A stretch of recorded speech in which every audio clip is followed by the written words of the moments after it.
Hi, I'm Lauren Passarelli, and this is Coffee Talk.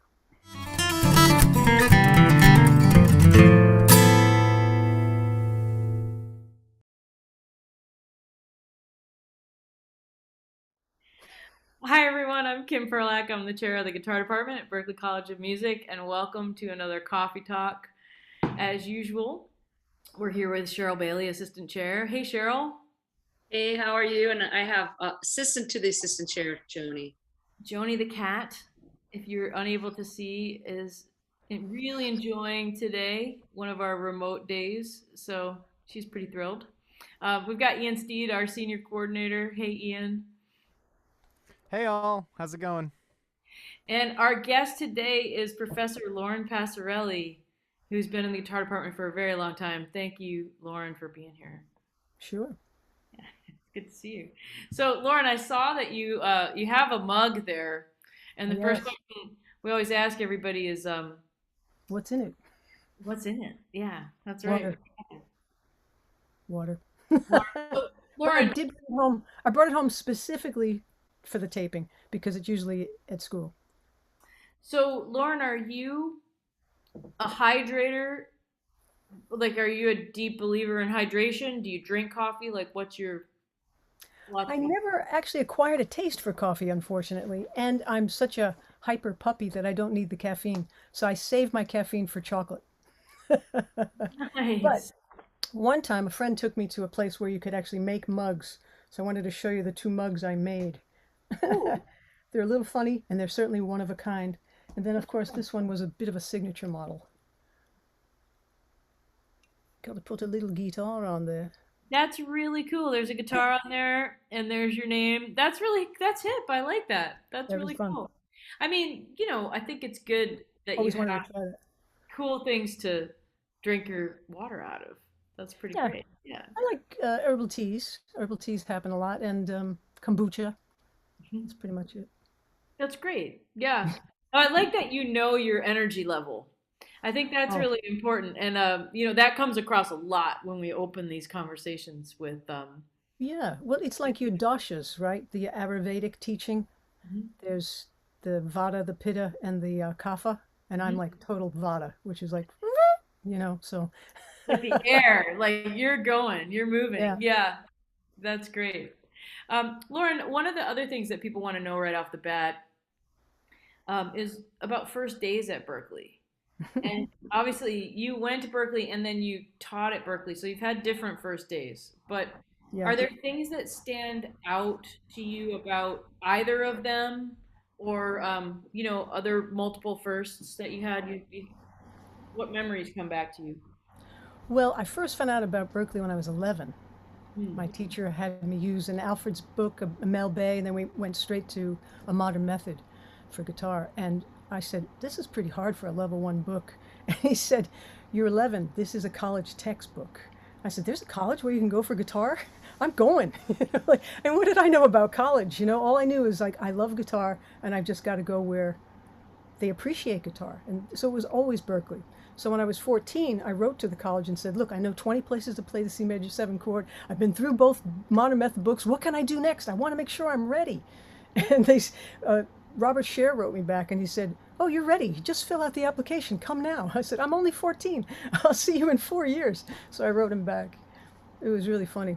But the very first experience then coming as a student was so beautiful because there was only two buildings. So it was just like finally you get to go to a place where you could eat, sleep, drink music 24 hours a day.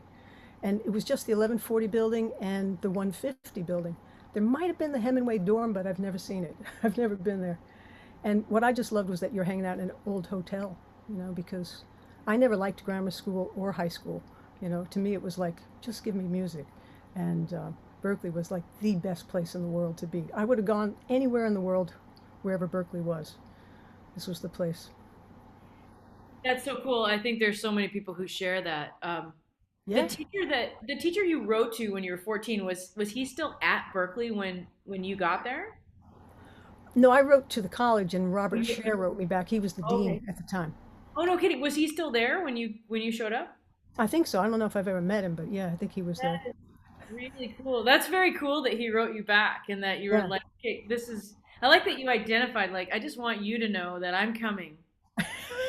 I think that's great. It would be so awesome to find that letter somewhere in a box somewhere in 1140. We're going to find that letter. Like we found Tronzo's proficiency tests. We're going to find Oh that yeah. LP Yeah, letter Mark French and said he had bring all it. of our proficiencies, you know. yeah, that's right. Because we were doing like just some moving of stuff. Like I think Yeah. it was like they were gonna recarpet or something. So we went in there, and Jack had retired, and so Jack Pezzanelli, and so we were like, okay, we're gonna move stuff, and we did. We found people's test scores and attendance sheets. Like we were calling people like, hey, you know, in 1976, you didn't come to week 12. What were you doing? You know. That's great. Yeah, that's really really cool that when you were 11 you knew that this not just that you wanted to do guitar, but you found a place, and then now that you've been here, it's really a lot of your life has been Oh yeah. in Berkeley, you know. Yeah, I've been here in Massachusetts because of Berkeley since 1978. So yeah, And it's a long time. and then You know, Lauren, oh, go ahead. well, it's just so different now because, in those days, guitar, we were like roaches. There were so many guitar players that different departments didn't know what to do with us. So, especially the ensemble department, they would just stick 3 or 4 guitar players in every ensemble because we just had too many. And I don't know if you guys knew about it, but they had these things. Somebody was making them. They're about 3 feet off the ground. They were these called Oliver amps, and it had a switch, tape or amp. It had 4 1/4 inch inputs in the front and like one 8 inch speaker. And in the top was a flip top with a little cassette deck in it. And so 3 guitar players and a bass player would get plugged into this thing. And in those days, the ensemble department gave you, the teacher that you had gave you your rating. So the idea was if you can play and you can show me you can play, you can get out of this class. And I was like, you got to be kidding. Like these guys are playing out of time, they're playing out of tune. You know, this is worse than my garage bands when I was in grammar school. It's like I told the teacher, look, I will play with the bass player and drummer by myself so that you can see that I can play and get me out of this class. So there are a lot of classes where if you didn't test high, you had to find your own way. And I just made my way to all my other teachers and tested out of Reading One, Chord Lab One, all these places because it was so easily to be underestimated. They just don't expect much when uh, you just see a new little kid walk into school. But when I first started teaching, I had students that had degrees in other subjects. It was amazing to see that you can't underestimate people. They will surprise you. They know a lot more than you think they do. That's really cool. I mean, my question that came to mind is somewhat related to that, in the sense that when you came to teach at Berkeley, you were on the cusp of the stylistic development of the department. You were bringing music that wasn't jazz really into the forefront of our curriculum. You were one of the very first people to do that, and to be hired specifically to do that. Like, Yeah, what was we that had like? mostly jazz and classical. Like the senior recitals that we had to do uh, was either 45 minutes jazz or 45 minutes classical, and the other 15 was the opposite. And you had to do a half-hour solo, and I couldn't do any original tunes. I wasn't allowed to sing. I wasn't even allowed to talk. It was like, this is a senior recital. This is serious. And we've had many men throwing up beforehand and not being able to finish their senior recital. You're not going to be able to finish. I was like, I'll finish. I've done a lot of solo shows on my own. I'm okay. And it was nice to, like, I felt amazing after that senior recital because I was in my apartment after the show, senior recital, and I was thinking, oh my God, it's like I'm supersonic. It's like I've become a superhero guitar player. Like my hands will do anything I ask them to. My ears will hear anything I want. It's like I finally had the freedom. I had so much information from Berkeley that I could do anything. I could completely express myself. It was just amazing. I was so excited to finally You finish. that there's a couple things I want to point out there. One is that when you talk about playing classical music, you're playing classical music on your electric guitar with a pick. Yeah, it's, if you were going to So, be a jazz player, you had to get the right hand technique. right. And so, like, the incredible demand of doing that with the repertoire really hones your technique. And I think that's one of the things you're saying. Like, there was a prescription in terms of like what you had to do But baked into that was this idea that because you have to do that, when you come out of it, you'll have built this foundation almost by default, right? That you've had to put the time in. And if people want to hear and see what that looks like, there's a recording of you that we have put on YouTube of Yeah, you playing recuerdos, which is yeah, like a stock, like a absolute foundational piece in the classical guitar repertoire that people yeah. play in tremolo. And if you're listening on the audio, you're not seeing me, but I'm making the tremolo motion with my hand, which is like where you play three notes really rapidly on the top strings and you play a bass line and it gives the illusion that this constant like water, right, with a bass line Wow. coming.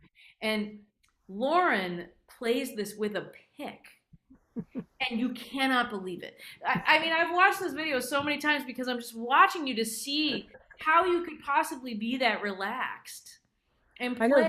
they, it was 7 minutes long. It was a Oh, long it's time to real go. long, and you take the repeats, and like the classical faculty and I are like, she's taking the repeats, like oh my god. So I think that maybe we can have Ben feature that one again, but it's on our YouTube. If you look up Yeah. in the faculty concert playlist, there's you doing that. So I think that really is quite incredible. And if you get to study with Lauren, you can ask her how she did that. But I think like there's so many ways we can go, right? But because I do want to come back to kind of how you work on stuff like that with your students and work on breathing and tone production and technical facility. But I don't want to leave this topic of like this idea that what it was like for you as a faculty member to start to bring a curriculum for styles of music that weren't jazz or Well, classical music into besides classical, they had, I'm sorry, go ahead. no, go ahead. No, that's right. They had uh, a couple of folks doing rock and some funk and some blues, Okay. but they didn't have anybody writing songs. And I've been writing songs since 1970, so I just love that. Just taking that small little riff or something and turning it into a finished song is just so exciting to me, especially when it becomes a finished recording. So I've always loved that. I've been playing with, those kinds of recording toys since I was a little kid. And it's really interesting. I tell my students this all the time. Whatever you are being made fun of while you're young, and that you're kind of a geek about it, those are going to be your things that are your strengths and that you'll get paid the most money for when you're older. So, the things that you love and you're crazy about, they're not bad, even if nobody else is into them. But of course, at Berkeley, we have a lot of folks that are interested in these things. You finally find your home when you come to Berkeley. Yeah, and I think that's really interesting because you've created that you found your home as a faculty member and have created that for other students. I'm looking behind you and you're in your studio. Yeah. And so I think what you've done is you've designed this really nice bridge to production and engineering and writing and Mm. composition that maybe wasn't in the guitar department in a deep way before that. Yeah. And Well, I think that's cool. thank you. Being such a Beatle at heart, it's always been one of the most popular things to sing and play the guitar, but it doesn't mean it has to be wimpy guitar. It could be really interesting uh, composite rhythms and playing crazy things at the same time and singing things. I like making that connection in the brain and making that composite rhythm by singing and playing something slowly and then building it up so that it's this wild thing. It feels interesting in your brain to do it. It just feels exciting to work on something and get a glimpse of that you can actually get that to happen. I think what's really cool about that is it's almost like, we're trying to get students to practice that way. Like in all the things that you've mentioned is like you want people to go deep into learning their fretboard, learning how to use their hands, learning their tone, learning about form and application of all these musical ideas and like find an organized way to practice it and a strategic Mm. way to put things together and they're practicing. So obviously you were doing that for yourself, but then when you've also done it on a curricular level, like you've had to step back and say like, okay, this is how I practice, but now I'm going to write a class. So a lot of Mm. the classes that you've written didn't exist before. Like you wrote the Beatles labs in the guitar department. You also wrote ensembles that are in the ensemble department. There was one that had a cross course with when we were able to get in the studios with the studio part. So it's like breaking down all the ways things are recorded. Then Right. you've done labs for songwriters like to develop their own music. You know, you've and then you taught like all of the core stuff too when we had reading labs and you Mm. know you're finding your way to make the proficiency work for people. So did you I mean, stepping back, I think what I'm trying to say is I'm making connections from the way you talk about practicing to the way you're building systems of practicing basically for others. Did you find that connection? Like, or was it creative work for you to build classes, or how did that work for you? I wanted to teach things that I was passionate about, and I was meeting so many private students that were interested in songwriting that, most of the time the guitarists have a lack of guitar knowledge. So then their songs all sound the same or they have very few chord choices. And so to give them more fluency on the instrument gives them better tools to express themselves. So it just seemed cool to say, let's do it in a class as well. Yeah. Um, Ian, I know that before we started this, you had some things on your mind that you're kind of dying to get Lauren to talk about again. Do you have one of those? Yeah, yeah, Lauren. Okay, so you had an interesting uh little tidbit of insight one time that you shared with me pretty recently, which was you hit me to a quote, and I'm not sure where this came from, but you said we were talking about like practicing from the right space and Mm. performing in a way where you really were prepared, not just musically, but also in other parts of your being, right? Being in shape or being relaxed. And you said this quote. You said, "If you want to paint the perfect painting, make yourself perfect, and then just paint." Paint Right? naturally, yeah. And I paint heard that naturally. Yeah. I heard that quote sometime when I was in college, and I was just so pissed off about it for years. I was like, what the heck does that mean? It really bothered me.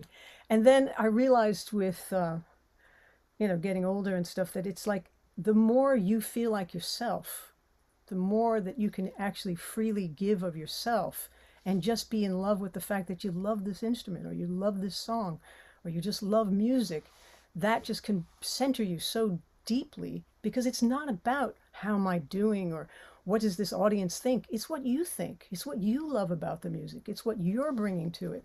So if it's like you have a choice out in the audience to like or dislike whatever they're listening to, me, but when I'm playing, I'm just having the greatest time and I'm wanting to share that. So to me, it's like bring your best self to it. Be, relaxed, be calm, find the way that you feel you're strongest, whatever that is, try to tune yourself the way we tune a guitar, tune yourself to be your best self and then paint, play. And that like is also just tied to like specific things. Like when you say tuning yourself, like that really could mean like your posture, your tension in your back, or, holding tension in your jaw. Something that Yeah. guitar players I see sometimes, like making a face when they're playing, like kind of stressed. And it's like, you know, like really being relaxed in a way to where you're playing from a space that you're talking about, like where you're really tuned and you're also aware. Like tuning could also be mental, right? Like what's Oh, your mental definitely. space when you perform? Do you have Yeah. all this mind chatter? What's it saying? Like, are you in the right zone to just really be in the moment and focus on the music, right? Well, yeah, that zone is available all the time. And so sometimes people talk about writer's block or player's block or all these things. But right now, we don't have eater's block. We're not having sleeping block, right? We're choosing to be here to do something else. So you can choose to do your thing. And like this book I was reading recently, Steve Chandler says, um, outdo the problem, right? So if you feel like you can't play or you can't think or you can't, just overpower it. Do tons of thinking, do tons of playing. And that feeling of I can't play goes away. You overwhelm it with that. But like music exists on more levels than just intellectually. And Berkeley can only teach the intellectual part. We're teaching the nuts and bolts and the actual facts. And so sometimes students get upset. They're like, it's like going to Hogwarts and I'm finding out how all the tricks work and now it doesn't feel like magic anymore. It's like, it is magic. What it makes it magic is you. You need to put your heart and soul back into it. And these symbols that look like notes and various chord names and things, they become music again when you put yourself into it. It doesn't exist on its own, really. That's really a cool perspective to that. And I think that's a topic that comes up over and over again. It's like a theme of these conversations that, Mm, there's musical problems and there's non-musical problems. And mm, I love what you said when you're talking about your recital and you said like I had all of this stuff in my hands and in on my fretboard, like all this music, and I felt like I was so free. And that's like, your musical foundation. And now you're really talking with people about like knowing yourself. yeah. And I think sometimes that's harder, especially when you're younger.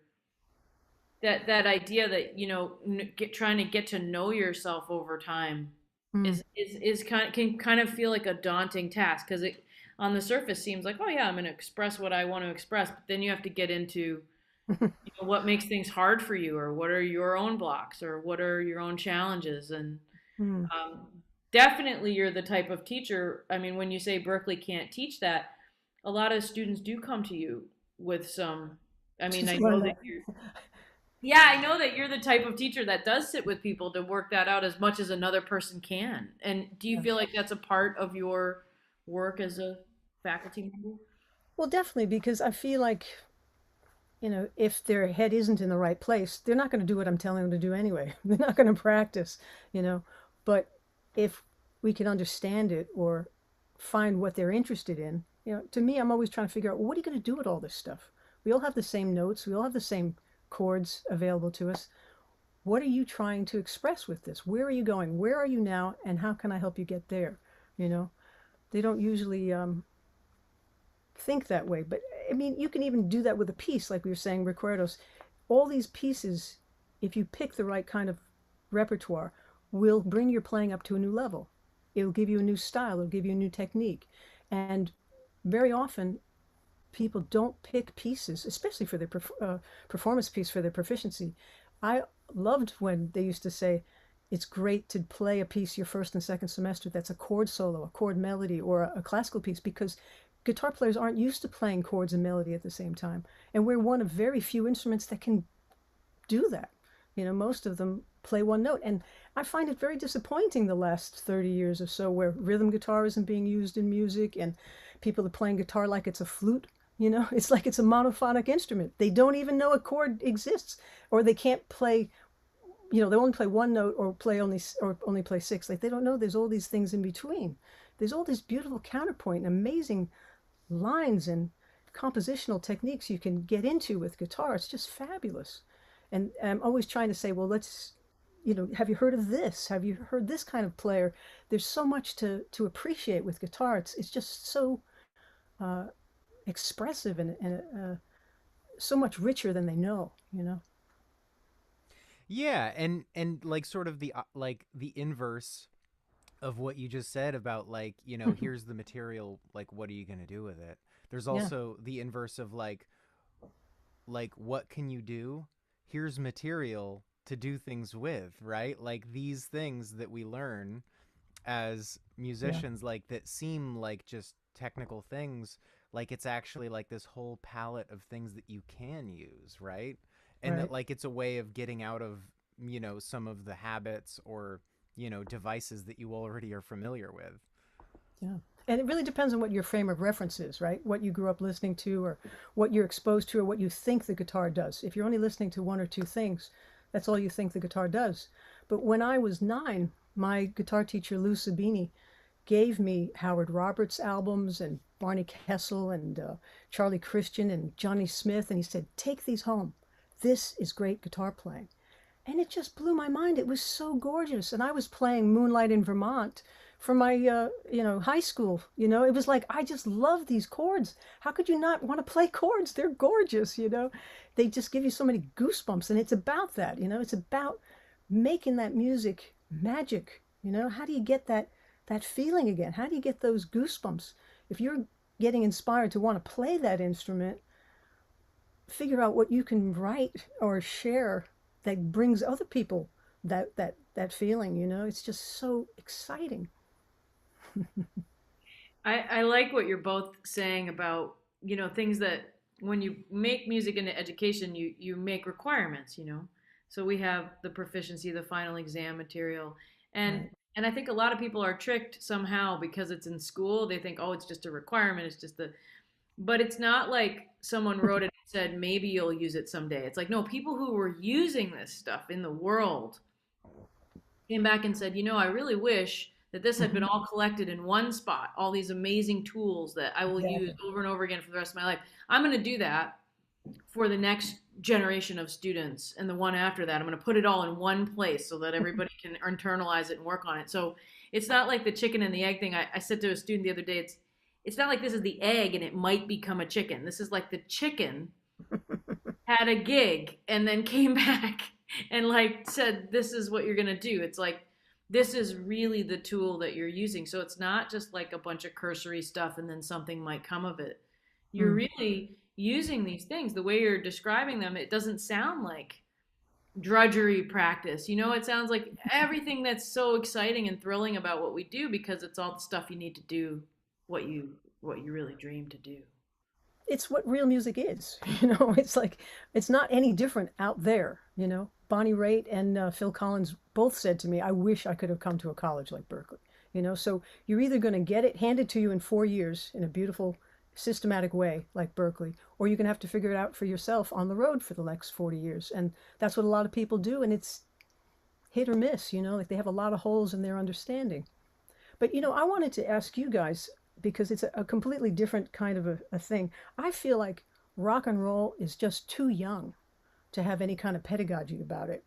And the only way to get different personality and flavors into the melodies is to like step into the shoes of like at least 14 different guitar players, because I like being able to make something sound like James Taylor or George Harrison or Jeff Beck or Pat Metheny, or it goes on and on and on, Johnny Smith. You know, it's like these kinds of influences on how you speak, how you play is so interesting, because I had a situation where I invited Sandra Cott, a violin teacher at Berkeley, to come to my house and do some violin work for me many, many years ago. And I wrote down a little melody, and I didn't dare put in the bowing, even though I took scoring for strings. So I thought, she plays with the symphony. Let her figure out what she wants to do, right? So she said, well, how would you like me to play this? And she played it 14 different ways. And they had 14 different emotions and feelings about them. And my jaw was like on the floor because I thought, if I put these few measures in front of any guitar player, they go ding, ding, ding, ding, ding, ding, and that's your melody, there's your rhythm, that's what you've got. And it's not. You can put any kind of an emotion into it. And so it really is upsetting to hear so many people like they're like strangling an alligator all the time, you know, like it's like they got to kill this thing. It's a beast, you know, and they're being electrocuted, or they're playing as if it's like a seizure. They're having a seizure, you know. It's like there are other ways. You don't have to always be at this fever pitch. You know, there's so many emotions in between. Like if we said, I always use this example in my classes. If we said, say the line, close the door, you could say it infinite amount of ways. If you were in a film and your line was close the door, how would you say it? It's like, well, what's happening? Who's in the scene? Am I there by myself? Is there somebody else? Am I mad? Am I angry? Am I being sexy? Am I being, you know, like coy? What's happening? You know, like you could say it in so many different ways, so many different volumes, so many different textures, so much energy. And like guitar players aren't taught anything about phrasing or articulation. So the only way to get them to say, make it sound like this or make it sound like that, that teaches them how to play quietly, how to play beautifully, how to do some sustain, how to do some staccato. What do you guys think about that? Well, I'm going to answer for me, and then I'm going to kick it over to Cheryl because I Because I want to. think classical, yeah, classical You players, were thinking anyway. string Classical players, and horn players, they know what we're talking about. players. We work so much on the connections between technique and tone production. It is a part of everything we play. It's completely embedded. That's amazing. Um, and what I've noticed is the studio electric guitar players really understand this.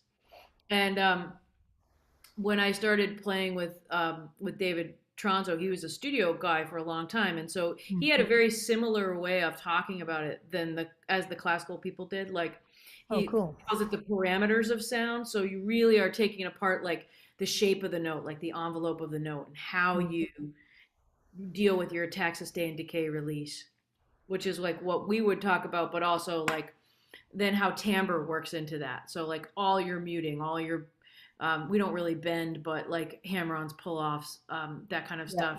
stuff. And really listening to the ends of the notes. Like Berta Rojas came over last night, was playing for me some stuff she's going to play in Premiere, and like I'm basically like looking at the scores and telling her about the ends of the notes and how the dynamics could be embedded. And I'm like, well, you know, that you don't have to be so heavy with that because it could be lighter. And so we're basically talking about dynamics, timbre, and envelope all the time, and phrasing all the time, just constantly talking about it and how Wow. it lives in your body when you breathe, when you Yes. have to, because there's a physicality about that style, and there's a the value system of how the tone production is valued in the performance makes Wow. that absolutely necessary. And I think Mm. for studio musicians, when they say something like that, like we need this to sound like this right now, so they've had to kind of maybe because you're saying it's newer in terms of pedagogy, they had to reverse engineer that. Mm. Like, how do I get this sound? And it's the same because it's the same hands that we have, right? Yeah. But So I it's think like there's leverage and there's, um, and there's things to think about. And I know a lot of jazz musicians think about it too.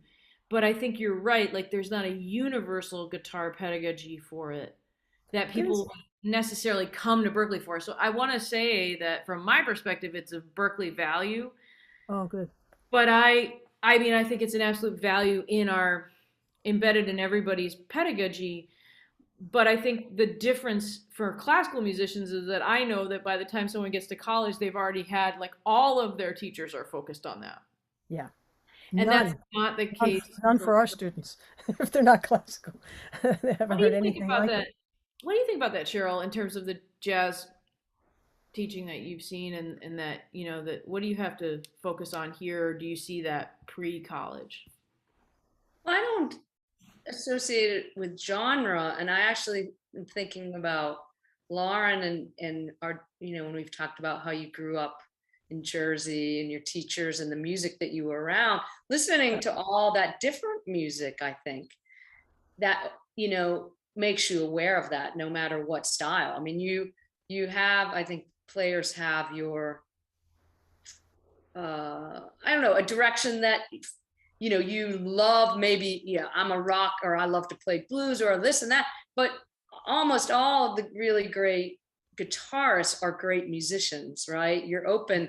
I mean, I maybe people consider me a jazz guitarist, but I listen to classical piano and I listen to bluegrass music and I listen because I just, so I think, and what Lauren's saying, like growing up, you had all these different approaches to the guitar, and you actually weren't pigeonholing them. You're going, this is just playing the guitar beautifully. Yeah, And, I didn't. and I think that's what anything. you do with your students. Like when I meet your students, especially like in doing proficiencies and stuff, they're always really spot on and really prepared. And that's because you instill in them that it's I don't know if we could call it a work ethic, or just love and respect for playing the guitar, Yeah. Beautifully. I want them to love it. I want them to connect. I want to connect with them. I want to make it real. Berkeley's motto is to be rather than to seem. And it's not like just the cool haircut or you got the latest cool guitar or the greatest effect. It's like, can you really play this thing? This is important, because that's why you're here. You're spending a fortune to just look cool with your sunglasses. That's not going to cut it. It's like you've got to really be able to play. And okay, maybe Berkeley isn't for everybody, but you've got to figure that out. Like you were saying, Cheryl, it comes down to two choices. You either dive in and get your money's worth and be a sponge and soak it up. Get everything you possibly can out of the place, or you figure it out on your own. You don't go. I think too, what you're just saying about playing I guess we were talking about in terms of like songwriting. And you have students come in and you can see that it's like a diamond in the rough, but they don't have the skills. And what you do is you get them as you become a better guitarist and you understand music deeper, your ears open. That opens up the possibilities of, if Yeah. you just know a couple root position chords, granted, you can write some great music like that. There's some great music that's just that. But you're so I've dug into the Beatles. Like, to me, that's voice leading. So you learn about voice leading. All of a sudden, 3 chords sounds like a classical piece of music. Oh, because you're using the inversions, or you're using that walking line of the 7th moving down to the 5th or whatever. But that takes a little skill in finding that on your instrument and exploring what that concept is. And then you're going to become a really great songwriter. Well, you really learn about counterpoint and melody and beautiful chords listening to the Beatles. If you Google what chords they used, they're all the chords we teach. They were playing thousands and thousands of standards from their parents' generation, just wanting to get gigs and be entertainers. They weren't trying to be rock stars.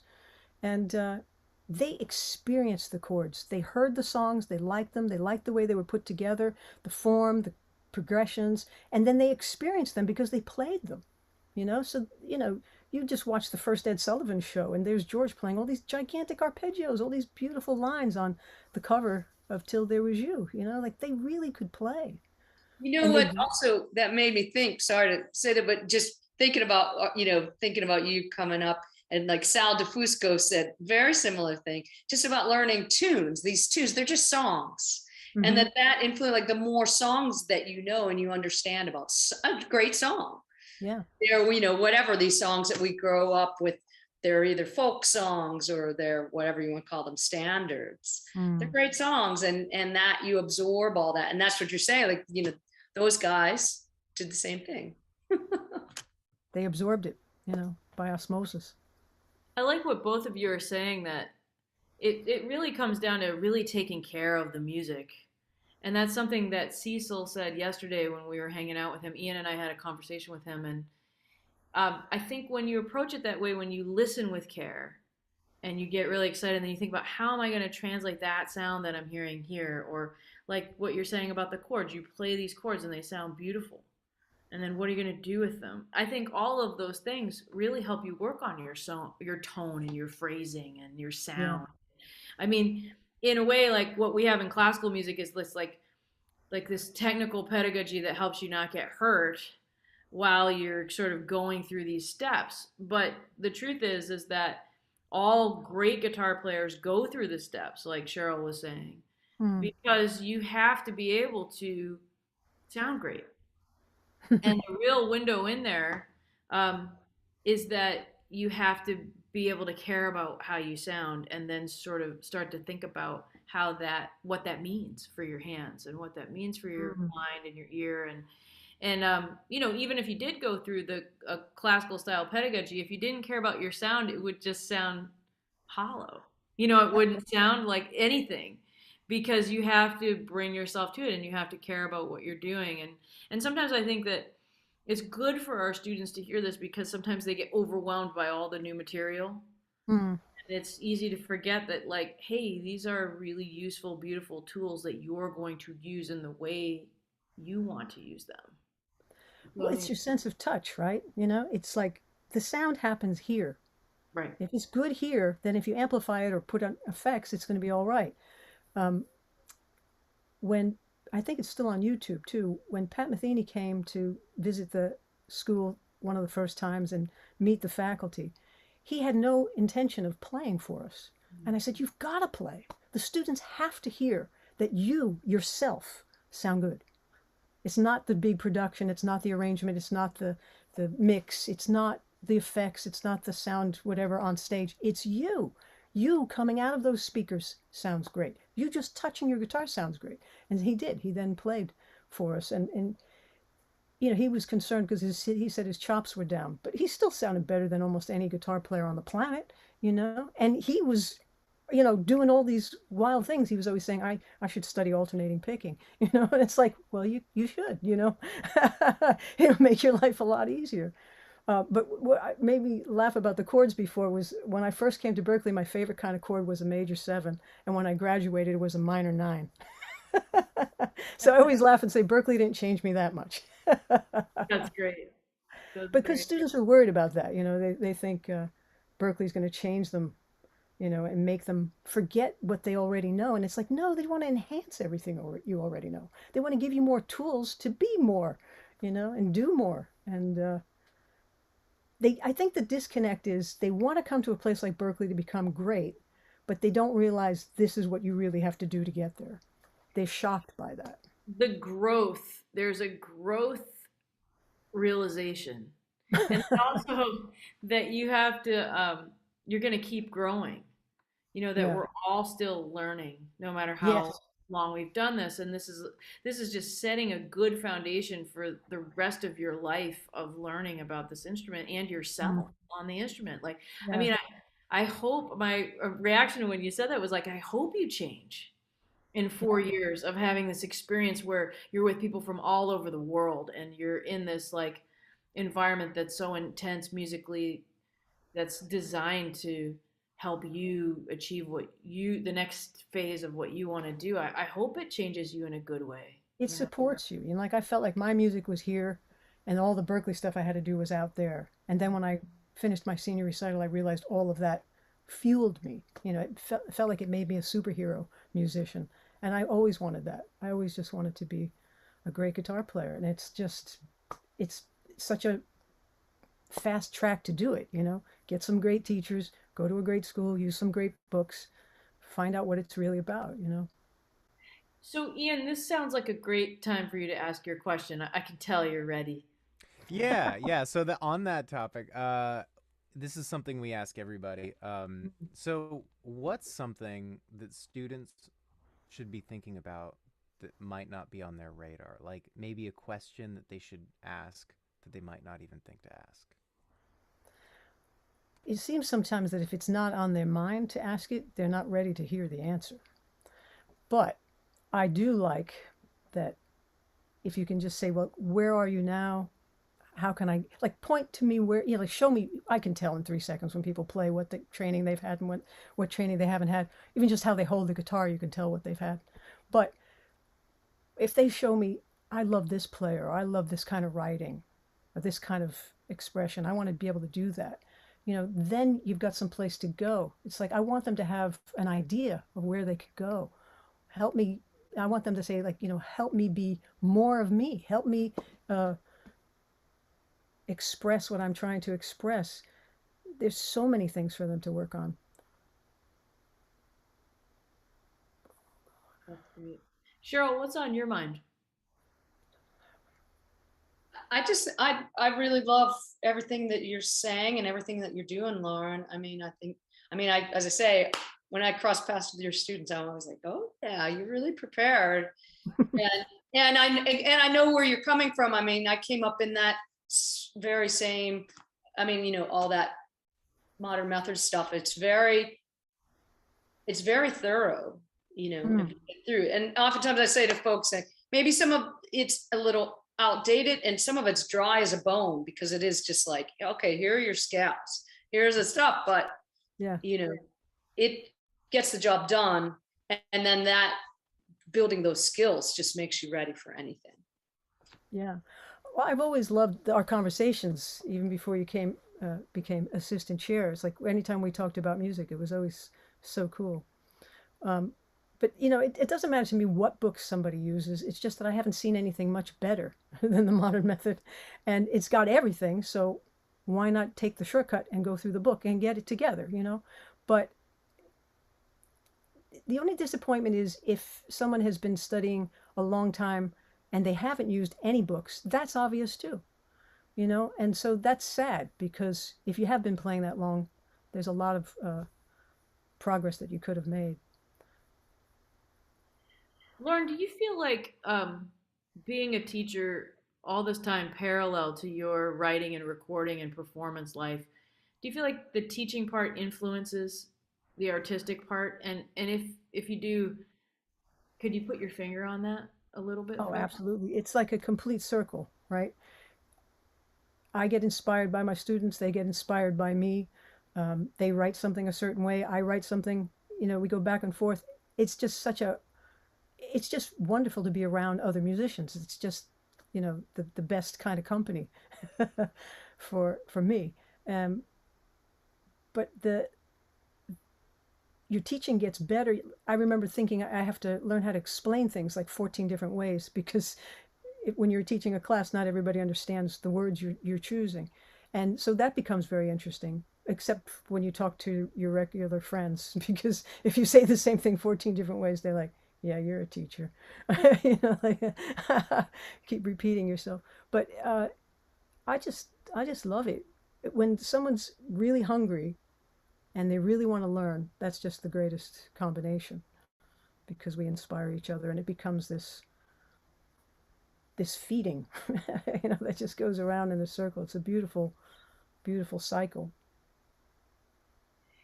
One of the themes, at least, especially in the beginning when we started doing these coffee hangs, was adaptation because we Mm, were going through the beginning of the pandemic. And now, at the school, we're going through these different phases where, we hope to be together, then we have to spend some time apart, then we have to, and I feel mm. like a lot of the faculty and who have gone through different times in their life, different phases, one of the things that you're great at is you've been able to adapt in so many different situations, whether they're musical, professional, and everything.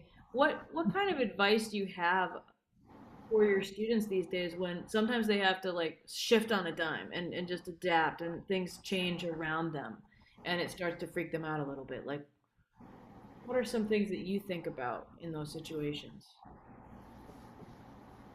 I used to, as a joke, sort of minimize some of their concerns by saying, look, in the balance of life and death, this doesn't even matter. Like you can get this together and it's going to be okay. But now you can't say that because we're in this pandemic where it's like serious stuff. But mostly it's a fear of learning. And I had it too. I didn't even think I was somebody who was smart because school didn't bring that out of me. They didn't know how to find me or reach me. Like to me, the real education or the real exciting stuff was the guitar lessons outside of school. So you've got to, I just try to get them to get over the fact that it's okay. And, you can learn this. You learned how to tie your shoe. You learned how to stand up. Like everything is learned. Pretty much everything. There's only a few bodily functions that you're born with. Everything else is learned. So you can learn this if you have a desire to. And it's a teaching style and a learning style that it's a nice mesh when that works. And if not, just find someone else who can explain it another way. I liked that show that you had done about reading. I I always enjoyed teaching reading, but I disagreed when somebody would say, just read something once or twice, otherwise you're going to memorize it, because the students hadn't learned any of the components yet. It'd be like driving a car or playing a video game. When I was a kid, my younger sister, 13 years younger than me, was a little kid. I go home after college, she'd say, hey, you want to play this game with me? She was like counting up all these points and getting all these things happening on the video game. And she'd say, here, Laura, you try. And I go, boom, and it would just end. And then she'd say, okay, back to me. Like a half hour goes by and she's racking up all these points. Here you go, Laura. Boom. Okay, you're back to me. And it was like, I didn't know the game. It was like, who am I? What color am I? What am I supposed to eat? What am I supposed to avoid? What am I supposed to try to do? Like, you have to know the rules. So if you're reading something once or twice and you don't know where the notes are on the paper and you don't know where they are on the guitar, or you know a couple, but you always pass over the triplets and you always pass over the sixteenths, or anytime you see accidentals, you get lost. It's like you're never going to experience those. You've got to nail those down. And for me, learning the rhythms is like learning phonics. I always say, did you remember learning phonics? ER sounds like this, TH sounds like this, ING sounds like this. You can count on that. This is a triplet. It's kind of like ING. It was just like, you've got to learn the junk and then use it. So make the distinction between I'm figuring out where I need to be, my highest note, my lowest note, my key signature, my time signature. I'm learning the rhythms. I'm conducting a few things, trying to get it in my head. Okay, I'm understanding that. Now take it for a spin. Now practice keeping going. No matter what you do, put a parentheses maybe around 2 measures and say, I'm not going to stop no matter what. I'm going to keep it in time with the metronome. It's like practice the separating idea of I'm practicing something and fixing, going over it, going, like the way we practice a piece, and actually reading. And they get such a kick out of that. They're like, oh, like I can read. And I really dislike when they come in and say, I suck at reading. It's like, when did you ever get any reading lessons? Somebody can come in here right now and say, oh, Passarelli, you think you're a great musician. Well, you're a terrible pilot. When did I ever take flying lessons? It's like, you're not terrible at reading. You're just new at it. Give it a chance. It's easier than you think. So funny. I really love that because that's so true. I've always thought that as well. Like when you just knew, like you wouldn't say to a 6-year-old, a first grader, well, wow, you suck at math. It's like, well, yeah. You suck at walking, you little 2-year-old. You're no good at physics. Like I hope not. I'm in the first grade. I'm just a beginner. Yeah. But it is hard. I think sometimes it's hard. I love that you're equating being a beginner with this excitement and this curiosity. Because I think some people are so afraid to admit that they're a beginner because they think it makes them seem less than. Yeah. People won't want to hang out with me. They won't think I'm good enough. They won't, but the truth is that's probably not true, first of all. And secondly, you just have to be where you are. And yeah. I think that's a great thing for them to see that you do, Yeah. The other thing I was thinking about as you're talking about adapting was, I think it's hard for some younger students to wrap their brain around this, but you were the first woman to be hired in the guitar department. By Bill. And right. And for quite some time, like a lot of us who are older than our current students were the first woman to XYZ. And that takes some adapting, and it also takes a development, I think, of your sense of self when you're the only one of someone or something in a place. It wasn't easy, but what I had loved was I was playing 9 years with a great teacher and great books, and I knew I was good. I didn't care what any Berklee teacher thought about me. I knew I had something going. I knew I could develop it. And I always tell my students, do not let Berklee make music your enemy. Don't let it make guitar your enemy. You love this thing. Keep loving this thing, Yeah, and what's interesting is it's not Berklee that makes it your enemy. It's you. You make it your enemy. Absolutely. You let something make it your enemy because you're afraid to be a beginner. You're afraid to be. I always have thought that when you are the first person to do something, you just make it like accessible for someone else to be the first person to do their thing. And I'm wondering, like, but when you are the first, it's like you have to blaze that trail. It's not like someone can say, oh yeah, like I want to be like her. She's doing this thing I want to do. Regardless of whether or not that person is like you in that way. Maybe they see that, well, you're the first person that I've seen do songwriting that way, or the first person to approach reading music that way, or the first person, to do something with production. Or maybe they do see, wow, there's a really badass guitar player as a woman. How did you, like, what are the things you think you learned from sometimes being the first at something? Well, I just knew it was possible because I was already doing it, You learn that the first impressions that people have sometimes of you are wrong. You prove them wrong, kind of thing.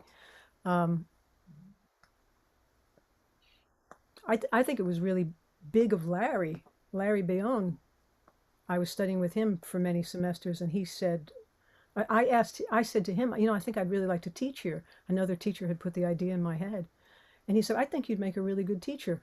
And I never asked him what he thought, because I was just thinking, oh, okay, good. And he wrote me a letter, and he had mentioned it to Bill, and Bill was just like, yeah, this is great. He didn't know that, he couldn't believe that I was playing recordos with a pick, but Larry was like, oh yeah, that's true. And Larry was so cool too, because I would be playing my pieces every week, and then he'd say, what happened? You sounded much better last week and the week before that. Wait a minute. Let me see your pick. And he looks at the pick. He goes, you've worn out this pick. You're going to have to break in another pick before your senior recital. Like, he had those detailed ears to know, I know you're practicing. I know it looks good, but something doesn't sound right. It was so great. And the honesty just to be able to say it like that, right? Yeah. Yeah, But that's yeah, great. I was here at Berkeley, I think 6 or 7 years before Robin was. And for a while it was just me and Robin. Mhm. Yeah, that's But really those cool. were, very different days. And, just coming out of that, even as a student, it was like Berkeley was a family owned business. It was like a vocational school. I don't remember what year they became accredited. Does anybody know? But I came right after that. They hadn't been a major college yet, And, just like any other opinions or harassment or, you Mhm. know, men can do this, women can't kind of thing. It was rampant. You had to have a thick skin. Yeah, and you've seen a big change. Huge, huge. Yeah. It's amazing Mhm. how wonderful the environment has become. And Kim, you've made this giant change in just communication. I mean, the whole Mhm. atmosphere in the guitar department is completely different. Mhm. Because you talk, you care, in verbal ways. You let people know how you feel and what's going on, and it's just awesome. Cool. I guess that leads to my kind of my last question before Cheryl and Ian ask their questions, but I want to know, like, from your perspective, what do you think? Are there things you think we should be thinking about as we kind of look at the department from like our perspective? What do you see that we should be seeing? Well, there's definitely a decline in understanding of reading and chords because we don't have those chord labs and reading labs. You know, everybody just wants to teach improv and nobody wants to do the nuts and bolts. And everybody wants to improvise and nobody wants to play the field. It's like everybody wants to get up to bat and nobody wants to play rhythm. So I would rather teach the complete instrument. It just does so many cool things. Let's go back to how many cool things it does. Make sure that someone can use a pick and can use their fingers and can play rhythm and can play lead and can improvise. There's so many things. But to focus just on improv, it's like how many people are making a living improvising? Maybe two at the time. There was, Pat Metheny and Gary Burton. Everybody else was like, somebody's got to play the song so that you can improvise on it, you know? Yeah, we're working on that. We have our book that you contributed to. Uh, the intro and the sort of guide to the proficiency materials, all our nuts and bolts, I think is going to come out after the first of the year. Oh, Um, cool. so that'll be a really cool step in that direction. Because I So, agree, I think the complete instrument helps you be the complete musician. So yeah. that's a great way of looking at it. Cheryl, what about you? What's on your mind as we're kind of coming to the end of our coffee? Yeah, well, thanks for coming on and sharing all your wisdom and insights and um, Jokes. just that, doesn't really matter the style, right? It's about playing the guitar and playing it beautifully and playing it with dynamics and all these things that we're talking about and developing those skills because that's going to open and unlock that door to whatever that is that you want to do, whether you're a Mm. songwriter or you're uh, film scoring or you're going to want to be a side person or whatever. It still comes down to the guitar. So thanks for reminding us all to get in the practice, get in there and practice. Yeah. What about you, Ian? Yeah, and like, just piggybacking off of what Cheryl said, like articulation, and like taking these tools that we have and like the great material that there is and really like charging it with music, like all the different ways and the things that we've got at our disposal and like really using it. Are you going to come up with a Beatley kind of intro for this? Little Oh, bluegrass that's Beatle? a challenge. That's a challenge to Ian. We're trying to get him to make a record of all of his coffee talk Oh, that music. would be great. Like it would be great. Well, thank you so much, Lauren, for hanging with us today. I think this is one that people are going to come back to. There's a lot of great things to think about. So we really appreciate it. So thank you Thanks very for much. having me. Thanks to Cheryl Bailey, and thank you, Ian Steed, and thanks everybody for listening. And we'll be with you on the next coffee talk. Woohoo.